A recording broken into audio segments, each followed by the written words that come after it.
Caleb Roche. Welcome to the Rest of Us podcast. Hey, thanks for having me on. I appreciate it. Yeah, I'm really excited to talk to you. We had a Zoom call a couple days ago, and we just talked for 45 minutes straight about a bunch of things, and we had to call it at some point because it's we got to save some of this for the podcast. So got to continue our conversation here. But before we get into our conversation and kind of talking about your story as an entrepreneur, I'll just have you introduce yourself and introduce your business.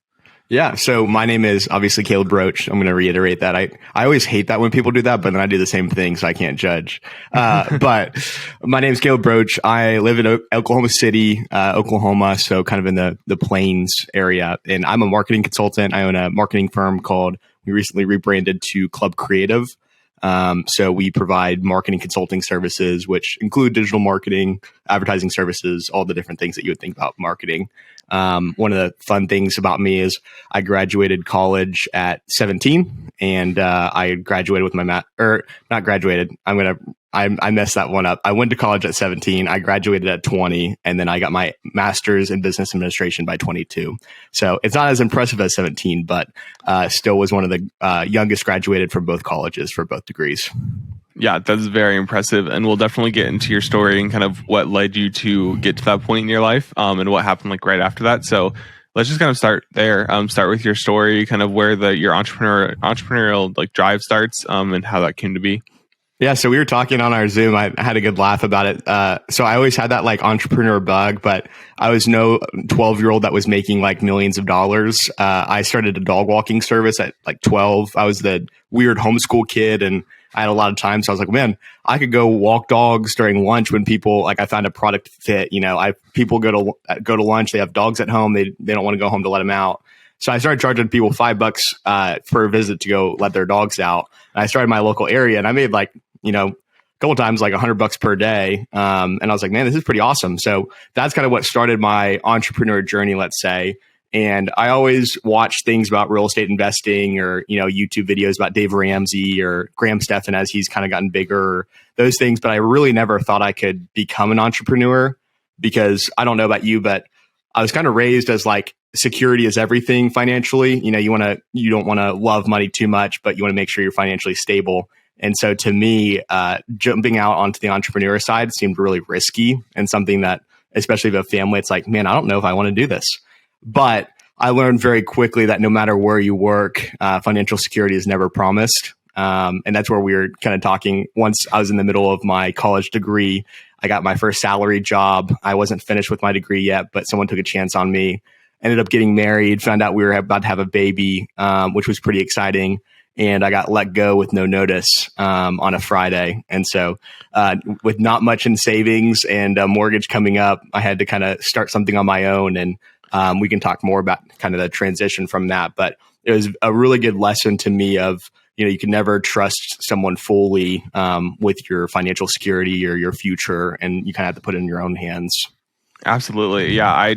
I also, like you, wasn't really ready to start my business, but it kind of came to be where it's okay, I guess we're doing this now. And I've talked to other entrepreneurs where it's something comes up, whether it, for me, it was the pandemic. I think that kind of that wasn't entirely the reason, but it kind of pushed a lot of different things around my life, whether college or the job market, to force me to start my business.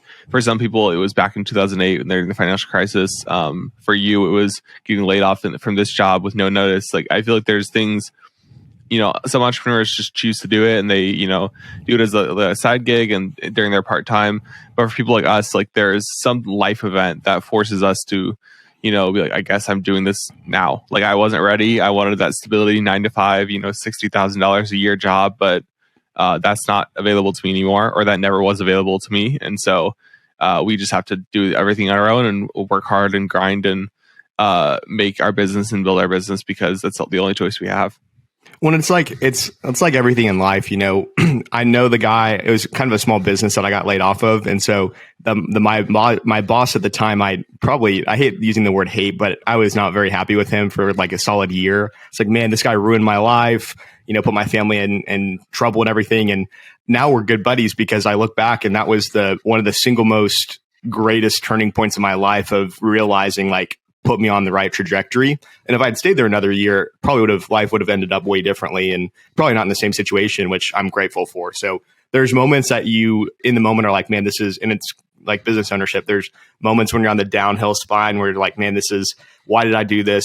Like, what am I in here for? And then when you hit that like point where you continue the upward trajectory, man, I'm glad I made this decision. I'm glad this happened because it really changed my life.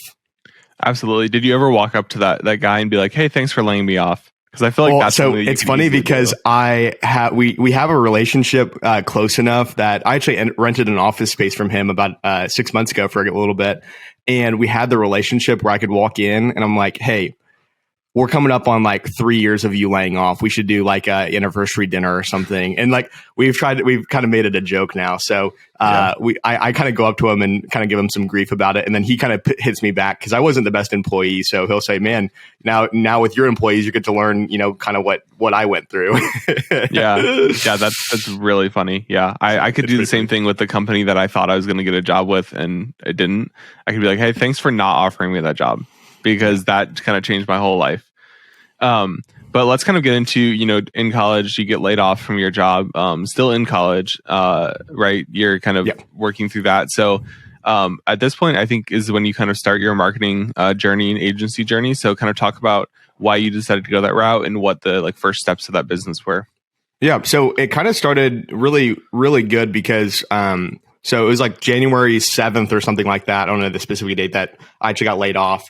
But what's coincidentally funny is the previous year, which was less than a month before, December 20th of 2018, I started my LLC, CRH Consulting LLC, because I had found out that there's this way that you can basically provide marketing services and you can do it while you're full time and help people out with marketing, which was my degree and kind of my experience. And so I had started the LLC. I started the bank account, which was hilarious. And so there was like $50, $100 in the bank account that we started with.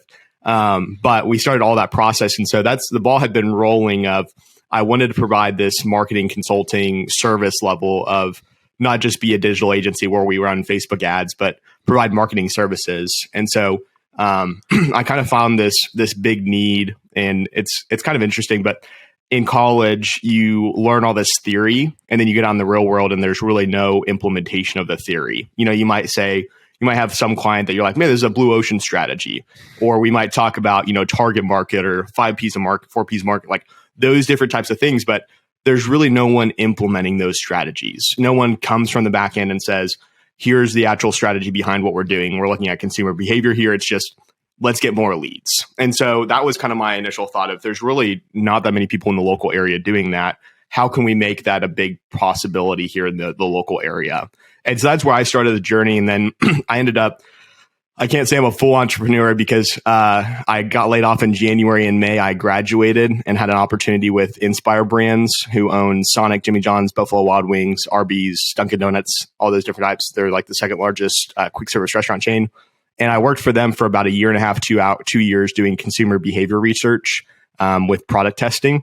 So that gave me kind of the financial stability that we needed, especially with having a kid and being newly married with a mortgage, to where we could actually comfortably jump out on our own with a kind of a side hustle to where it produced income and we could comfortably do that. So did that for about 2 years. And then that's when we really fully stepped into marketing consulting full time and had, the clients that we had built up on the side for the past 2 years come to fruition to like a full-time salary.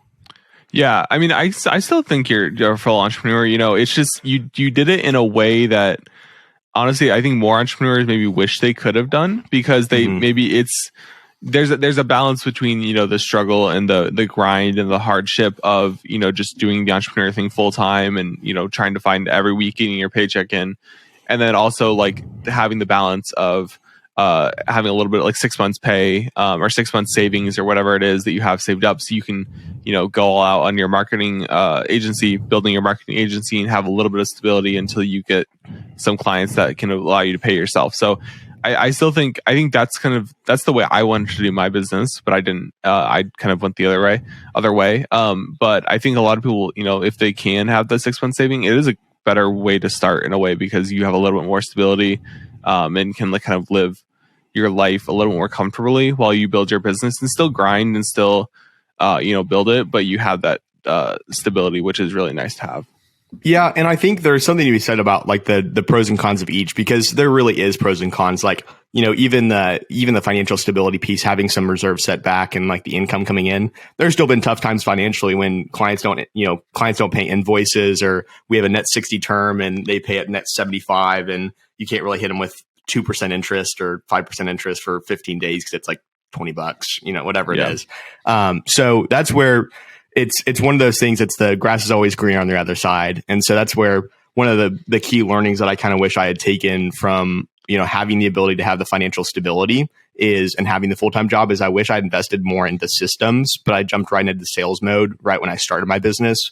So I think we kind of discussed this on our Zoom call before, but one of my biggest pain points still in my business is I'm coming back from building systems that we should have started in the very beginning, because I was just always in the grind mode of doing the client work and not working on the client experience. So that's something that we're having to like reel back in with our team and say, hey, how do we build this client experience that we really want?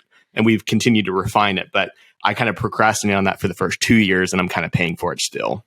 Yeah, I'm also kind of in the point where there's a balance between the just face to face kind of texting, communicating, and emailing back and forth, like, oh, how do you want to do this? When do you want to meet? And then also building out the systems of this is the process I go through to onboard my clients and build that relationship. And I honestly am kind of leaning towards the process and onboarding kind of side of it, because I've had clients that I want to have a more formalized relationship with that is still kind of like, okay, are we shooting this month? Like, okay, like how many hours? Like, it's just, you're asking like all these little questions, then you don't really know what the system is.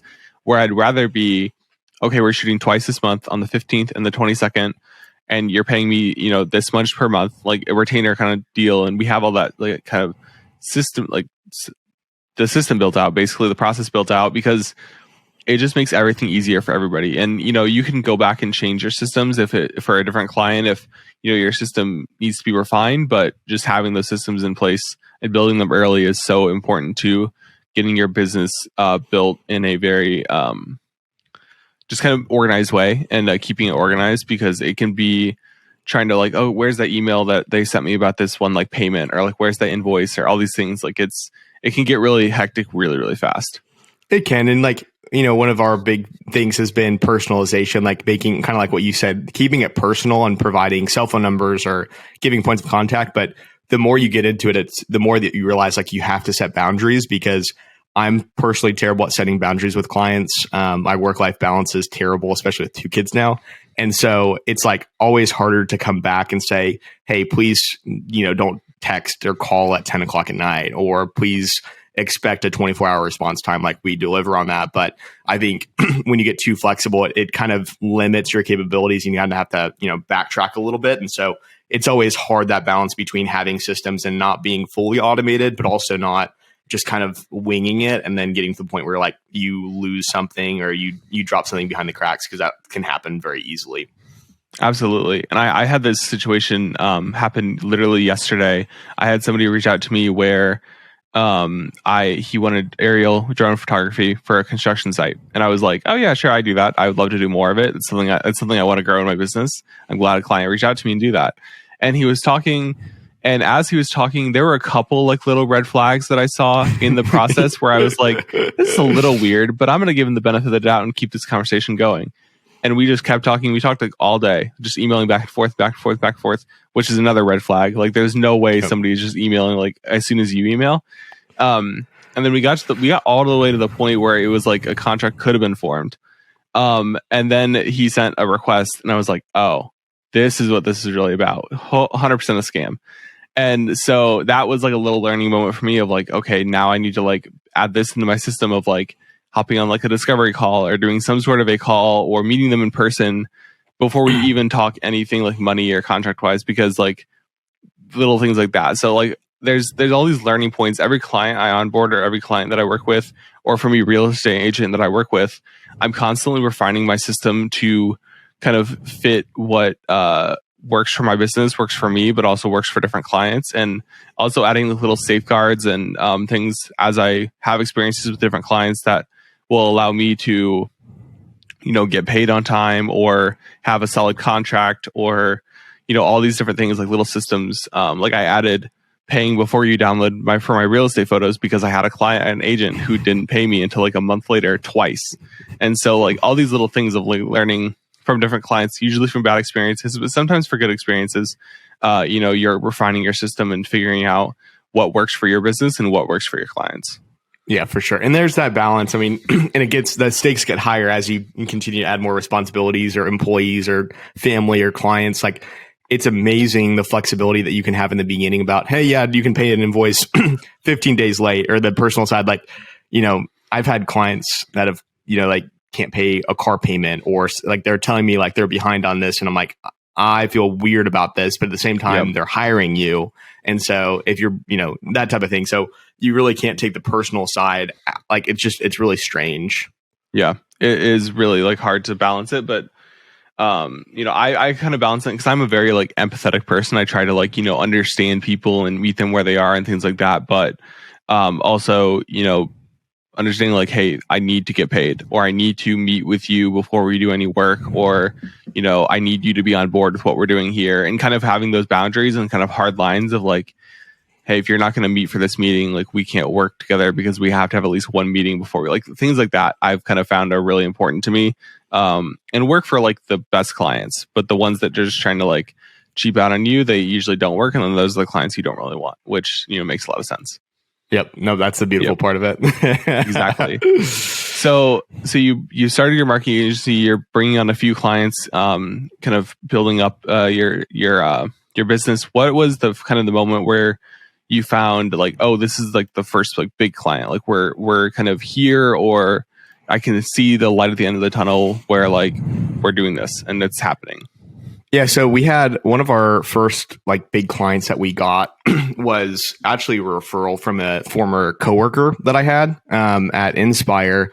I get this random email on like a Monday, and I thought it was one of those scam things. I get this random email from this company like on my contact form. Like, I've very rarely had contact form submissions, especially from like actual legit companies.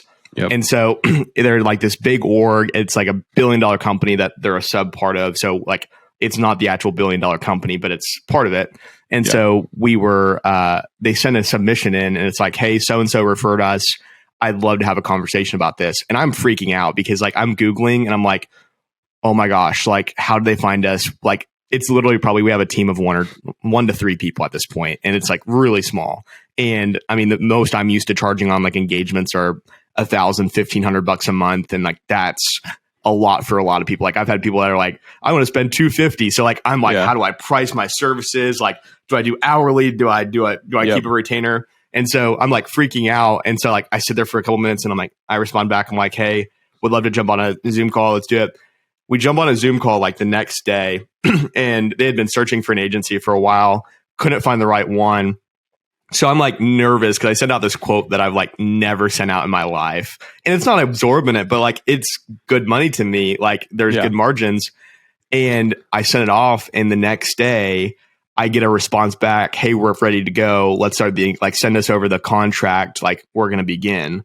And I'm like, what? And so I was like freaking out. Like, how does, and so I found out we were still cheaper because we're in the Oklahoma City market. We're still cheaper than most agencies in big markets because we don't have the overhead that most agencies do, and we're cost of living so much cheaper. So we don't have, 6-figure salaries that we have to start people out at a standard agency out of college.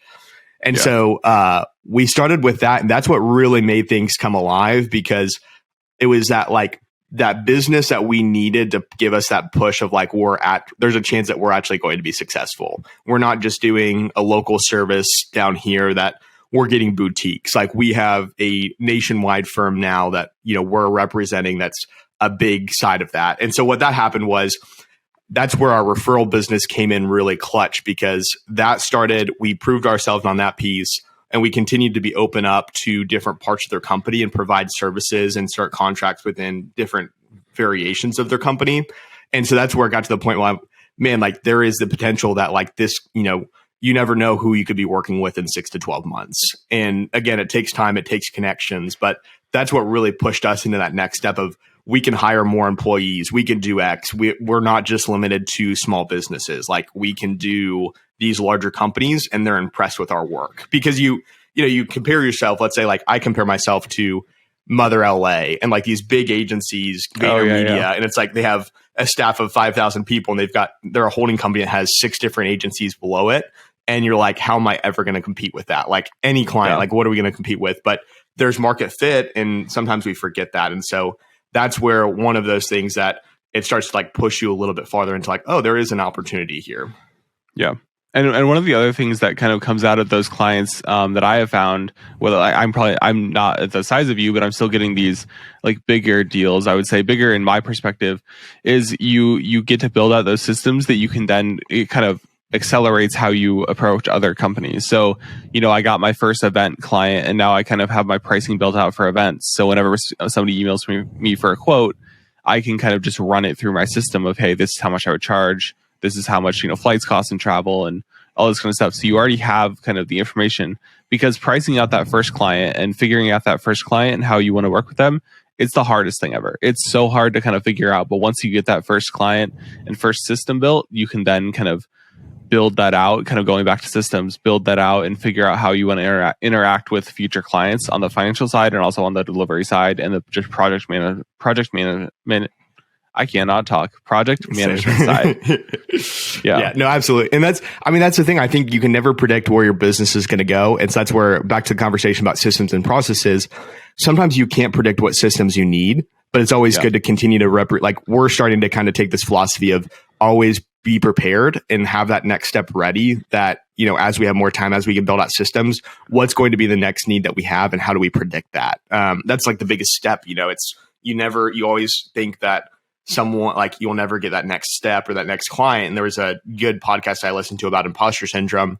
You always have this imposter syndrome as you move up the totem pole, because you're in this new space that you haven't been in, but it's because you're starting to learn how to work in that new space. And it's just a continuous cycle. So it's really fascinating. Yeah. I love that you mentioned imposter syndrome, because I feel like that hits really hard with creatives and, marketing people, especially. One thing that I've kind of tried to get away from is talking about like, oh, I'm a new business, or I'm a younger business, or I'm a smaller business. And like, I think that there's still some truth to that, but it's also like kind of balancing, like speaking how I am as a business, but also having the confidence to say like, I'm not a young videographer. I'm not a new videographer. I'm just a videographer. I'm just an event photographer. I'm not, like, oh, I've only done one event. Like, no, I'm an event photographer who has done events. Just like talking about yourself like you are doing what you want to do, or what you're doing, what you do and want to do, is so important to kind of give yourself the confidence, because if you talk about it, you're going to have a little more confidence there, but also portraying that to your potential clients of like, hey, I'm an event photographer. This is how much I charge. This is how much my time is worth. And, having the confidence to present those numbers, because that's, people respect confidence and they understand that, and the right fit clients are going to respect that and work with you.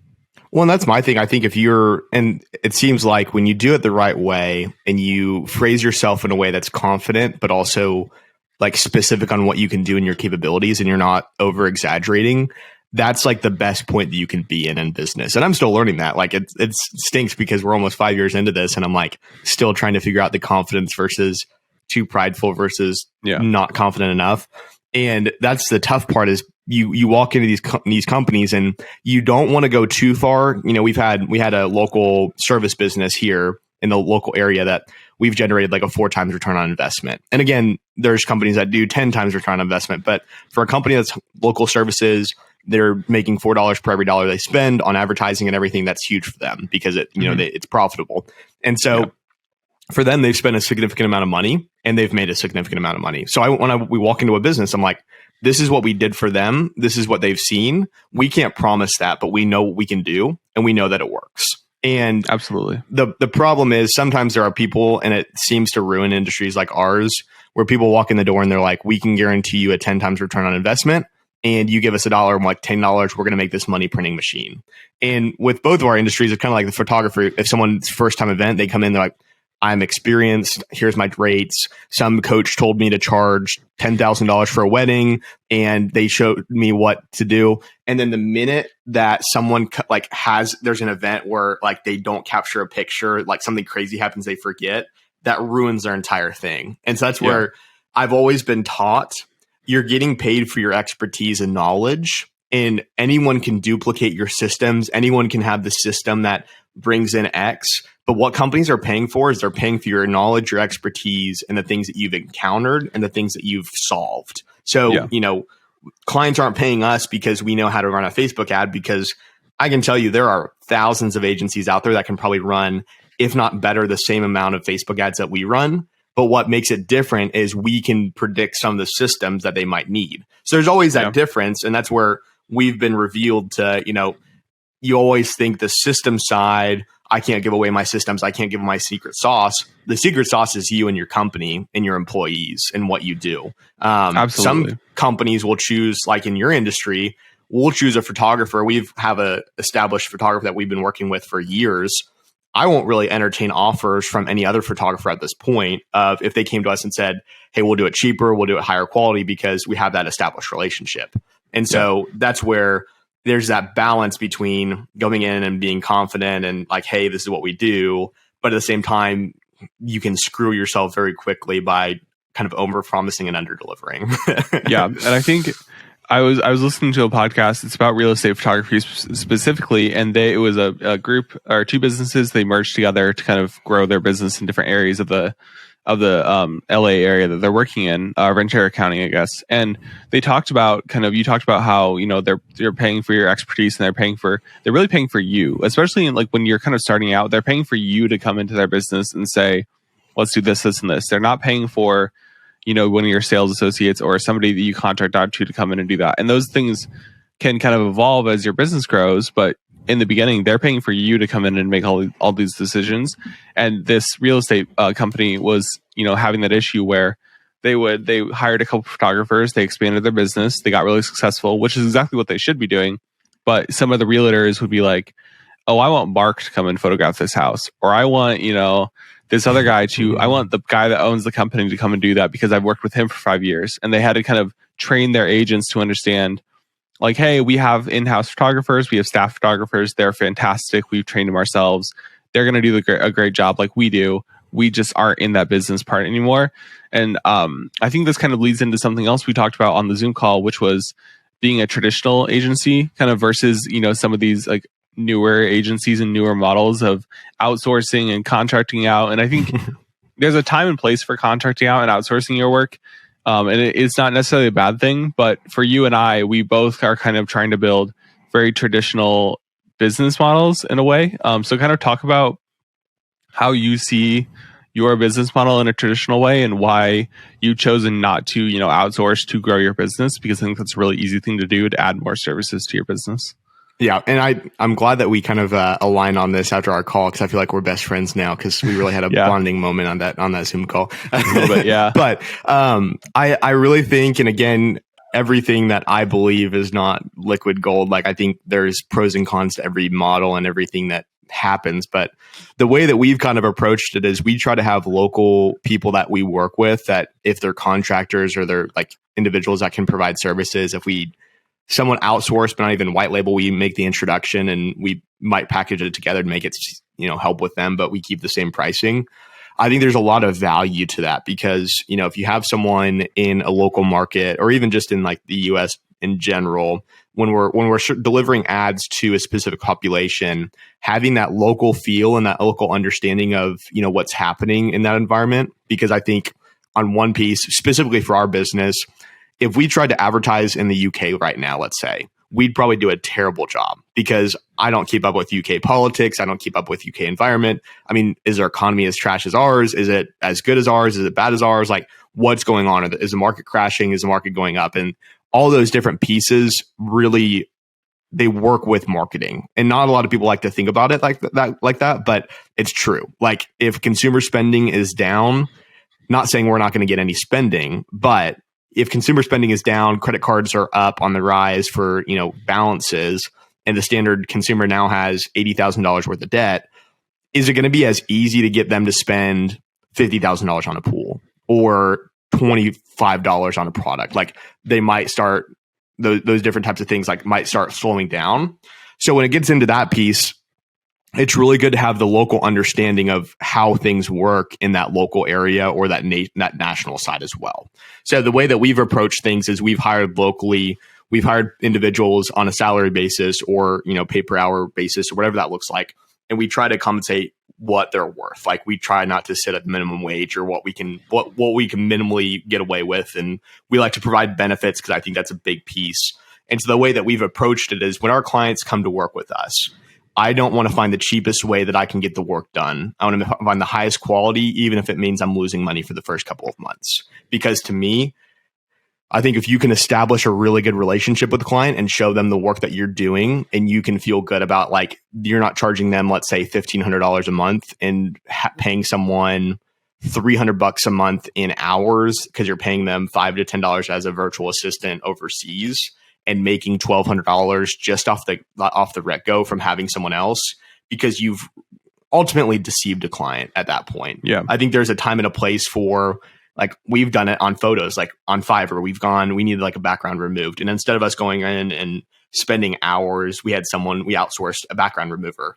But I think there's a big difference between like a per project basis, like, hey, we need someone that's really talented at this. We can get, we are a little bit over budget right now. We're not going to charge the client. We need something fast and efficient. Here's this method. But when you base your entire business model around it, it seems like a deception. And it's also doesn't seem like you're setting yourself up for success on the business side because you get so much on the job experience. It's like, if you own a painting company and you've never painted in your life, but you're hiring these people, the issues that you're encountering when you're talking to a customer, you're not gonna be able to talk the lingo. Like if paint dries differently and you're like, well, I don't know why that is. Let me talk to my guys versus when you can walk in and say, well, we painted the wrong brush strokes, right here. And we should have done it that way. We'll fix that up. Those different types of interactions is huge because it might not feel like a lot, but that could change your business very quickly. Oh, 100%. And when you're talking about, I was thinking like, if a client comes back to me and says like, hey, there's this issue with this, and this, and I've outsourced to, Vietnam, they're asleep when I'm awake or something like that. And if I don't know how to make that fix or I can't go in and make that fix, I have to email them back and say like, hey, my editor is, I'm not available to make this fix right now. I'll make this fix when I can. That just kind of creates a big issue there. And for me, kind of my experience with outsourcing is going to be in real estate photography where, editors are very common in real estate photography. And I've experimented with using them in the past. And, but I also still know how to edit my own photos. Like I have a builder I just worked with and I'm going to edit all those photos myself because I only trust myself to deliver that quality. But I've also experimented with, how can I maximize my time with this business and outsource my editing there? So it's kind of a balance there. But I think especially with my core business and how I want to build it, I'm definitely thinking about, hiring in-house and having that, the face and the team, because not only are you building a better business overall for your customers, but you're building a better business for yourself because you have that team to work with. You have those people that are going to be with you day to day that are going to be able to work with and be in person or, work with you and know what the whole business is about, as opposed to, the person on Fiverr or the person on Upwork that's out of the country that is working on 50 different clients and they don't really care like what your business is about. They just care about delivering the work for, pennies on the dollar. And then that just kind of hurts your overall business dynamic if you're trying to build an actual like company, and having that culture, I think, is really important.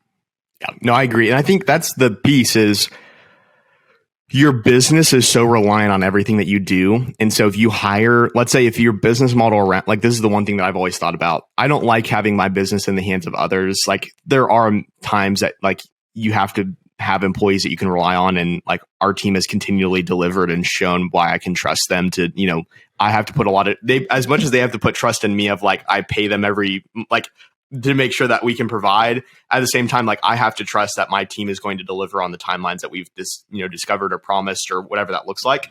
And I have to take the brunt. Like if our team delivers, we've taken methodology. If our team delivers late, typically it's because I haven't provided something or I haven't given enough time or whatever that looks like. So in my opinion, that's my fault. That's not my team's responsibility. They can follow up, but if I'm not delivering on what I need, that's my fault. So I have to take the blame for it and the responsibility. So to me, I don't want to rely on someone that I can't talk to on a daily basis or say, hey, like you never know if you built your business around this delivery model of someone overseas or someone that isn't around, even in like, let's say we hired someone in Pennsylvania and we're in Oklahoma and we had this agreement set up. If life changes, if we've built our entire business model around having someone else deliver all of our content, if they find a higher paying job, if they find a better opportunity, if they find anything else and they leave, what happens to our business? It's gone. Yeah. Like it legitimately is gone until you find. So it's part of business seems to be setting up systems and processes to avoid any sort of business disruption, especially if you have established clients and a big client list. Exactly. Yeah. And so I kind of want to get into the hiring aspect a little bit, because that's something that, in the future, when I grow my business, I really want to be able to hire somebody and hire out, the areas that I don't necessarily want to do on a daily basis or are not as strong in, and then focus on the areas that I enjoy and am strong in.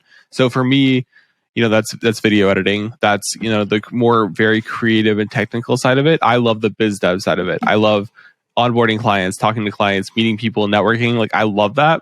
And I'll still do the creative stuff. Like I still want to be on shoots every day. If I hire somebody, I'm still going to go there and be there. But I really want to hire like a creative director or an editor that can come in and take the skill that they really love and, share their skill with my clients and help us grow the business on that side. So for you, kind of where was the moment where you were like, okay, it's time to hire? And how did you make the decision on the first people to hire? And what was the kind of thought process behind that? Overall. It was so scary hiring my first employee because I was freaking out. I was like, I am barely not barely able to pay myself, but like there's always those thoughts like if something happens in our business and we have business disruption, like the first thing that happens is I don't take as much of a paycheck, or like if we don't have the operating reserves, like I will avoid taking income to make sure that happens. And so it's always been the scariest point of my business because like the way that I'd previously been set up was we just basically took, we took payment, but then we also took owner draws. So it was more around how well is the business doing? Can we keep reserves? What does that look like? And so for me, I did not have the 6 months of reserves to hire an employee. Like I didn't have, let's say $30,000 to $50,000 saved up for my first employee, which maybe I should have done it, but that was almost a year and a half ago. And so we've actually 2 years ago. So, obviously we've survived and had employees, but it was probably the scariest moment of my life because I didn't know what that looked like. Because as I've learned with employees, not only does it take the time to recruit and find the right employee, but then you also need to set the right responsibilities and the right expectations, which I've continued to learn how to do. And I'm still learning very good about a lot about how I can do that better.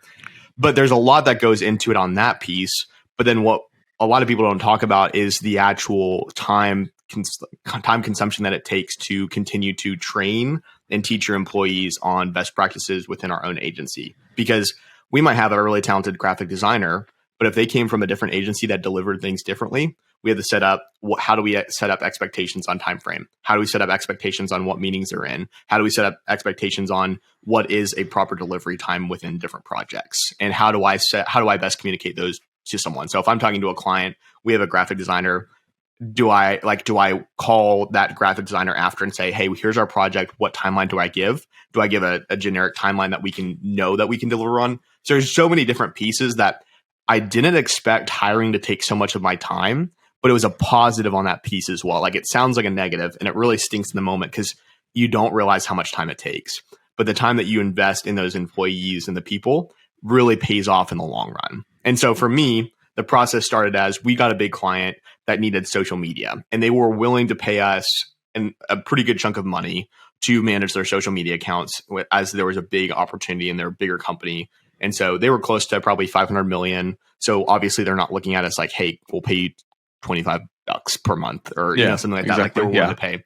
So at that point, I looked at the budget. I'm like, I don't have the skill set. Like I can do social media posting, but I don't have the skill set to be able to reasonably say I know all of the strategies. So I ended up finding someone from college that came in and I offered them a full-time job to come in and manage the social media plus other clients. And it worked out really well because we were able to pay her salary based on 2 clients alone, but then she could provide services for, let's say, 10 clients. And so I could step out of the social media posting and she could take time off my hands without losing a substantial amount of revenue. Exactly. So that's how we kind of started. And then what's interesting is the anxiety hasn't stopped every time I hire an employee. But what's interesting is it's like putting money into a Roth IRA. It's really scary even if you start with $100 per month. But the minute you start seeing that come out, $100 per month come out of your account, and it's no longer scary of oh man, I have to budget, $1,200 or $5,000 just for retirement that I'm not going to see for 30 years.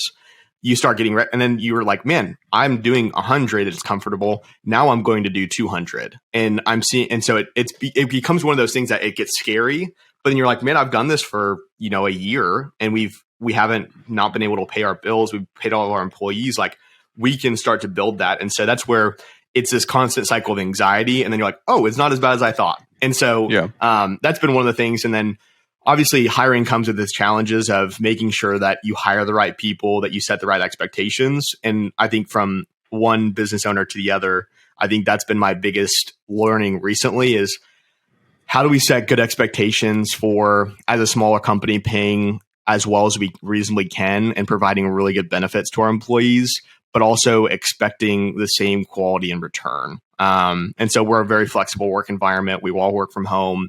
We believe in kind of the model that, we don't believe that people should clock in from 8 to 5. Like we don't expect our employees to work 60 hours a week and break their backs. But if you have a doctor's appointment at 2:00 that you need to go to and we have no meetings, go to it.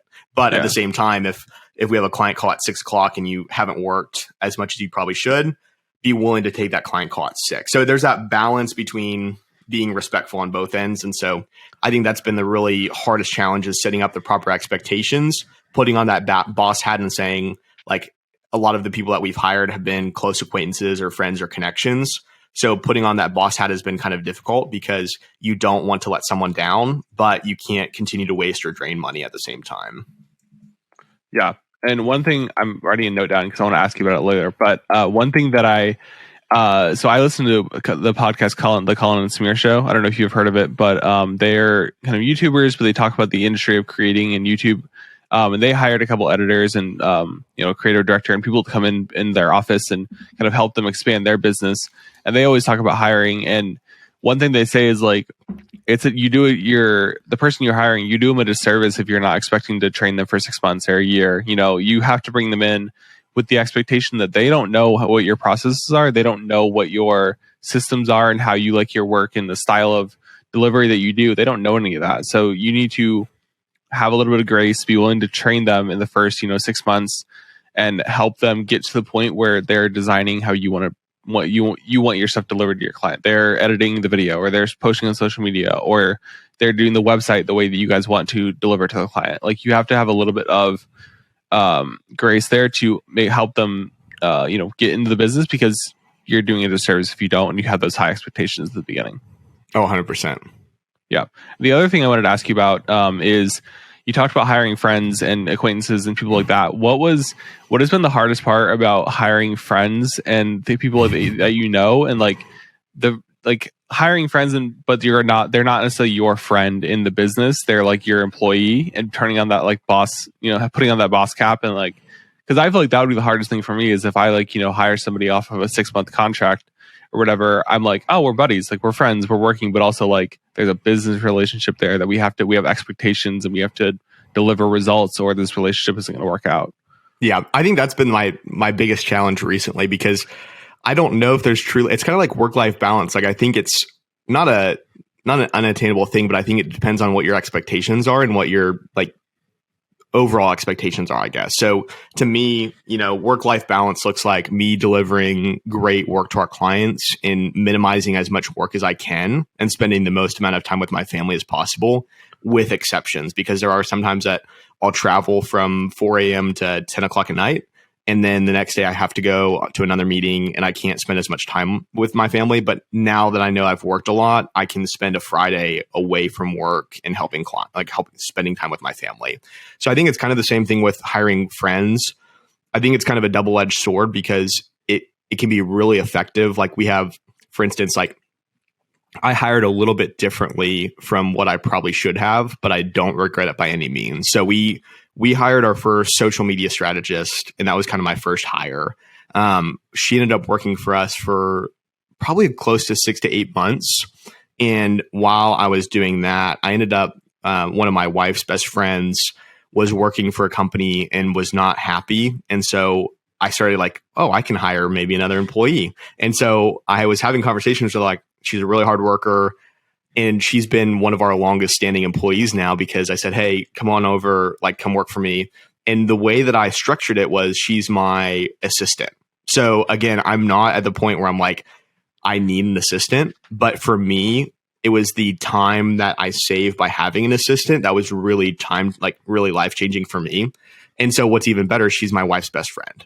So for us, so we have a really strange employment. Like her hours are really strange because some days when I'm traveling and my wife needs a break, like she'll come be nanny for a little bit.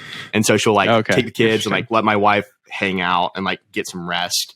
But at the same time, she still schedules appointments. And so it's like a really strange working environment for her, I'm sure, because it's like one day it's like she's scheduling meetings, taking notes, agenda. And then the next day it's like our daycare or like our Mother's Day Out program closes. We have sick kids. I have meetings back to back. My wife did not sleep. Like we have, like for us, it's worth having that opportunity to have someone help us out. And so it's and again, those are kind of unicorns to find, but we found that it's worked so far for the past year and a half of the structure. And so that's worked out really well. But then on the other piece, like we've had friends that I started out being a little bit too much of a friend, like as we were starting that conversation around, okay, what does this look like if you came and worked with us? What does that role look like? And then I like had this dramatic shift in my mind of like, okay, now like if I talk to them for an hour on the phone about more like what's going on in life, like not that we don't want that and not that we're focused around every minute on company time is productive and like making money. But I realized like I can't have these hour-long phone calls with people that I'm like losing an hour of their productivity and I'm paying them for this. Yeah. So that's been the really hardest shift for me is like, how do you foster a really positive culture around like a really positive team environment, but at the same time also getting work done. But I think that happens organically is what I'm learning. And it's not something that can be forced. Like you have to set proper expectations, set those up. But like we have a structured team call, but at the same time we don't. We don't set like for the first 5 minutes. I've heard people say like for the first 5 minutes of one-to-ones and team calls, you spend and ask about the weekend. We might go like 15 minutes or we might go 5 minutes. But sometimes that really helps because we can set the tone of like, how is everyone's weekend? And we hear about someone that might have had like a really bad weekend or had a great weekend. And we're not looking at the clock like, okay, we're running over, like this is an hour of unproductive time. It allows for us to connect and really like get back with each other. Yeah. I 100% agree. I think it's important to kind of build this system or going back to systems, but also just build the kind of employment structure and relationships organically over time, but also like just do what works for you. Like I have an internship still technically that I'm kind of leaving in May to go full time with my business, but I've had 3 different bosses over the almost 2 years I worked there, and our one-on-one meetings were extremely different. In the beginning, it was very much like businessy and like I was still learning the company and kind of learning what to do. And then the second boss I had, it was very, very businessy, like very much like down to like, what are you doing? What projects are you working on? Like, how can I help? All those kind of things. And then the third boss I had, who had actually hired me originally and was in my first interview call. We've known each other obviously for 2 years since we worked at the company. Our meetings are half business and half talking about, Purdue basketball or talking about just like all these different things or talking about like his house, like he just had a house emergency and like, oh, how's that going? Like all these different things. So like it just depends on what works for you. So like if you're all business with somebody, that's fine. If half the meeting is just talking about life and then half is like business because you trust that person to get things done, like that's fine too. I think it's important not to force one or the other onto people and just let it, like you said, organically over time build up, and they'll be more comfortable to, share more or get things done or, come to you when there's issues or come to you when they have an idea for a new, creative strategy or business strategy that they want to pursue. I think it's just really important to keep the relationship organic and let it build over time because, in life and in business, that's how it just kind of has to happen. It has to happen organically. It can't be forced because then it's just not going to happen. Well, I think something to your point too is I think like it depends on the season that you're in too, because like if we're in a really busy season, our team calls might be like straight into, we jump on at 10 and then we're like talking for 2 minutes. Everyone gets in and it's like, all right, we've got a lot to talk about. Let's get all these figured out. And then some weeks it's like, we've got nothing on the calendar for the first 2 days of the week. And it's just like, okay, we're doing deep work. Here's what we're doing. Here's thoughts. Let's talk a little bit more about this. Or, like for us, like we went through a rebrand and we're still going through it. And it's because we've had no time. I mean, granted, you always could be more productive, but we've had no time to like be able to pull back and talk about that. So sometimes we'll talk 30 minutes about a rebrand and like positioning how we want to do things. And so I think it's really important to have systems like we talked about, but have that flexibility that it depends per person, per season in life you're doing, per week that you're in. Like it really depends. And maybe that methodology, maybe I'll get a couple more employees down and be like, hey, that's completely changed. But for the season that we're in and the employees that we have, that seems to be the best working environment. Well, and I think, you talked about like the methodology changing via the employee. I think it might, stay the same, but it's just because it hasn't formed organically, like, throughout the years. So like your employees that you've had since day one, or like the assistant you said that like nannies for you, that relationship has been built over years and, over time. But if you hire somebody day one, that, you might get to that more personal relationship in year 2 or year 3, because it just happened over time. And, it took a little bit of time for them to come out of their shell and kind of work hard and show you like what they're how they want to work. So I think it really just depends on kind of the employee, the time, and also just kind of the season. Like you said, the season's super important. This podcast only came out of when I had 0 real estate work in the winter, because December real estate agents don't work. Like some of them do, most of them don't. They are always either at parties, they're traveling, they're on vacation, or they're just not working. So for me, I was like, oh, that means like half my business is just gone. And like holiday season, obviously that doesn't help either. So I was like, what do I do? Oh, I can like, figure out a little bit of social media strategy, or I can work on building this podcast and design this and reach out to a bunch of guests and hopefully get a couple of episodes like built out. So yeah, I think the seasonality of our businesses and our industries is super important, because it can be rough when you have no work, but it also allows you to like, oh, I really wanted to redesign our website or rebrand. Like, July, let's say, is our really slow season for whatever. July would never be a slow season, but let's say July is your slow month, and you're going to say like, okay, July is the month that we rebrand, we redesign our website, we redo our colors. Like that's the time to do it. So I think it is really important to just kind of figure out what works in your business, and that comes over time. And really every aspect. It's not just hiring. It's not just your time. It's every aspect of your business. You have to just let it form organically, because anything forced isn't really going to work, in my opinion. Yeah. And I will say, so like the one call out that I've really tried to work on, and I probably should have asked my employees to see like if I'm good at this, but we try to keep like a really good environment around, because I think one of the big call outs as business owners that we have to be really cognizant of when we're hiring is we can't expect our employees to take on the amount of work that we do or the mental load that we do at the same time. So there's kind of that commonality between business owners. Like we take on the risk, we take on the responsibility, and we're taking on the fact that we can make a significant amount of money if we work really hard. But at the same piece, your employees are working for you for the financial security, and maybe like there's some incentive like, hey, you get equity or you get this piece of a compensation. But I think one of the things that I've tried to be cognizant of, because I've seen it play out really bad before, is employees are like, well, you're my employee now. As a business owner, you need to work as much as you can, and you need to do this because we're really drowning in work, or we need more business. And again, like sometimes there are buckle up moments and we have to do this. But as a boss, it's kind of, in a small business owner, it's your primary responsibility to make sure there's enough income coming in and there's enough like business flowing. But you can't take the financial aspects and the financial stress and say, well, we're really struggling right now, and expect your employees to take on that burden. Because when finances are really good, like you're not talking to them like, okay, we're going to give everyone 25% of the income. But when it comes down to financial stress, it's like everyone needs to pull 25% of the weight, and you can't put that like reasonably on someone because it's not fair to them. Yeah, I have learned through hard conversations and just overall life, like nobody's gonna understand how much I work for my business. Like it just 100%. Like only other founders and owners will understand that, because like I'm like Christmas Eve I was still working. My mom was like, it's Christmas Eve, come watch a Christmas movie with us. And I was there on my laptop, looking for podcast guests and looking for potential realtors to work with and all this kind of stuff. And then Christmas Day I took off, but then like the next day I was still working, and like 2 a.m. like editing, like I have to get this out for that client, it has to be in their inbox by 8 a.m. or whatever. Like all these different things, like it is just natural to me. It's just what I have to do, whether I want to or not. It just is what I have to do. And most of the time I do enjoy it. And I do like just enjoy the grind and enjoy, the hard work I have to put in now, because, I'm going to see that success in the future, hopefully.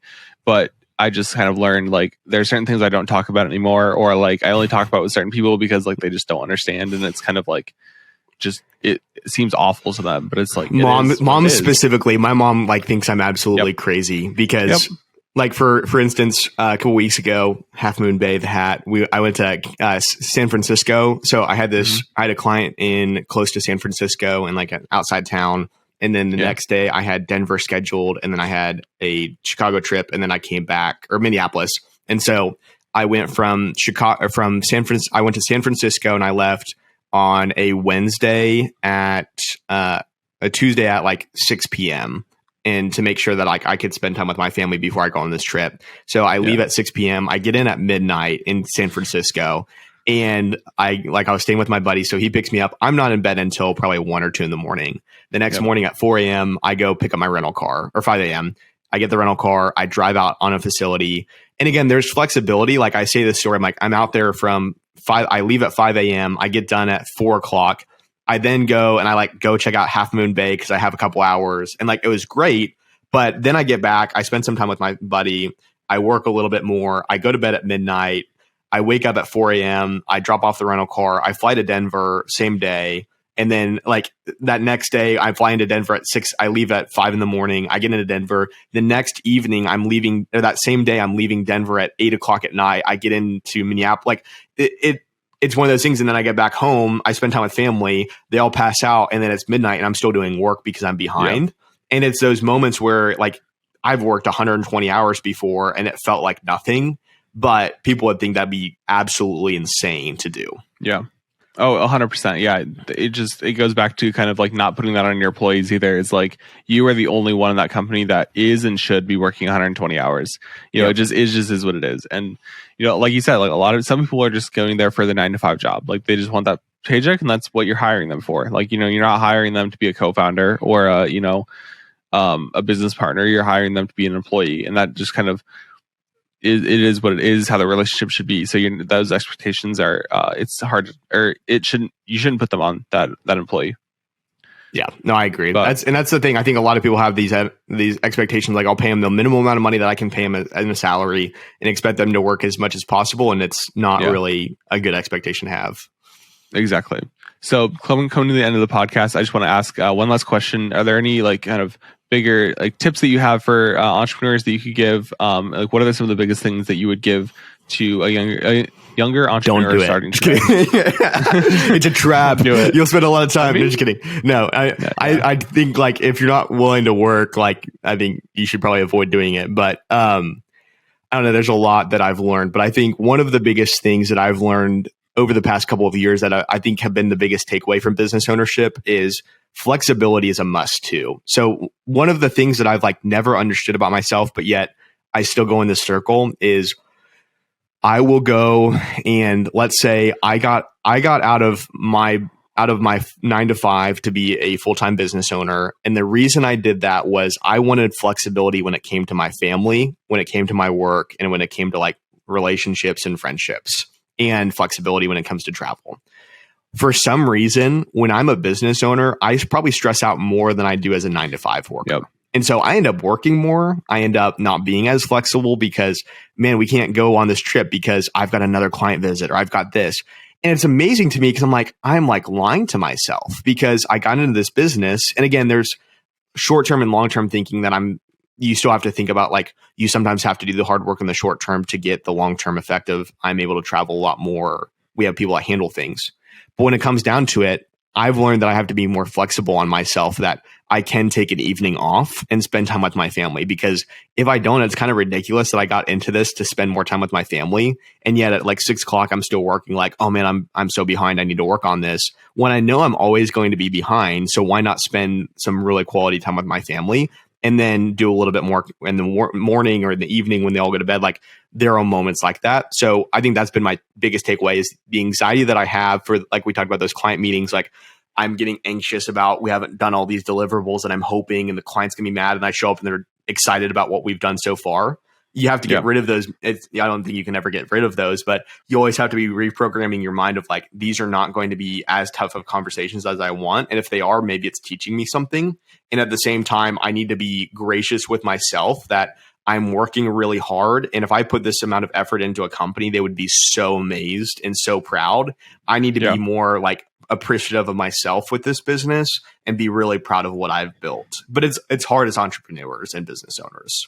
Yeah, it really is. I've kind of had to take a really hard stance on like balancing like how much, like free time do I give myself versus how much like work time do I give myself, because I think it's really important, like when the weather gets nicer out here, like I really want to go outside and like go on a walk or go on a hike or whatever and like clear my head in that way. But also like I earn that by working really hard all day. So it's like, it's balancing both. Like you earn the flexibility of being an entrepreneur, but you also are now taking on all of the responsibility of building a business. So you have to really like understand both sides, because the flexibility only comes with, building a really successful business and working really hard.